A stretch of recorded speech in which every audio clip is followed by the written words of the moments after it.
दोस्तों, आपने तुलसी की अनेकों कथा तो सुनी होंगी और आप पूजन सामग्री में तुलसी का इस्तेमाल भी अवश्य करते होंगे। परंतु क्या आप जानते हैं कि भगवान गणेश की पूजा में कभी भी तुलसी नहीं चढ़ाई जाती? और अगर आपको यह बात पता नहीं थी तो इस वीडियो में आज हम आपको बताएंगे कि वह कौन सा कारण है जिसकी वजह से भगवान गणेश की पूजा में तुलसी नहीं चढ़ाई जाती। तो नमस्कार दोस्तों, और स्वागत है आपका इन्वेंट ऑफ डिवाइन चैनल पर। तो करते हैं वीडियो की शुरुआत। दोस्तों, हिंदू धर्म में पूजा पाठ का एक अपना अलग ही महत्व है और यहाँ भगवानों की पूजा के लिए कई प्रकार के सामग्री भी चढ़ाई जाती है, जिसमें प्रमुख सामग्री तुलसी को भी माना जाता है। और धर्मशास्त्रों के अनुसार तुलसी को एक पवित्र पौधा माना जाता है। पर आपको यह जानकर हैरानी होगी कि भगवान गणेश की पूजा में तुलसी क्यों नहीं चढ़ाई जाती।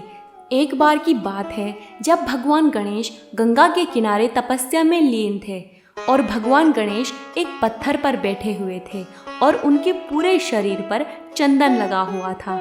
उन्होंने आभूषण पहने हुए थे और फूलों की माला पहनी हुई थी।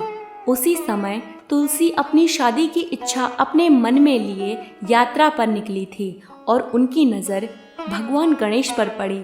और जैसे ही तुलसी ने भगवान गणेश को देखा तो वे आकर्षित हो गई और उनके सामने जाकर उनकी तपस्या भंग कर दी और अपनी शादी का प्रस्ताव उनके सामने रख दिया। परंतु तपस्या भंग होने की वजह से भगवान गणेश को क्रोध आ गया और उन्होंने क्रोध में आकर तुलसी के विवाह प्रस्ताव को ठुकरा दिया। फिर तुलसी को भी गुस्सा आ गया और उन्होंने गुस्से में भगवान गणेश को शाप दे दिया कि तुम्हारी 2 शादी होगी, वह भी तुम्हारी इच्छा से नहीं होगी।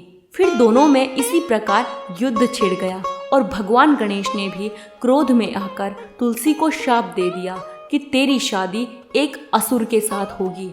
जैसे ही तुलसी ने यह बात सुनी तो वह अत्यंत दुखी हो उठी और उन्हें अपनी गलती का एहसास हो गया और वे उसी क्षण भगवान गणेश के चरणों में गिर गई और भगवान से माफ़ी मांगने लगी। फिर भगवान गणेश ने कहा कि मैं अपना दिया हुआ श्राप तो वापस नहीं ले सकता, लेकिन तुम भगवान विष्णु और श्री कृष्ण की प्रिय बनोगी। भविष्य में तुम्हें पूजा जाएगा, परंतु तुम्हारी आज की गलती की वजह से तुम्हारी सजा यह है कि तुम कभी भी मेरी पूजा में शामिल नहीं होंगी। तो दोस्तों, क्या आपने आज से पहले यह कथा सुनी थी? हमें कमेंट करके ज़रूर बताएं और सब्सक्राइब करें हमारा चैनल इन्वेंट ऑफ डिवाइन। धन्यवाद।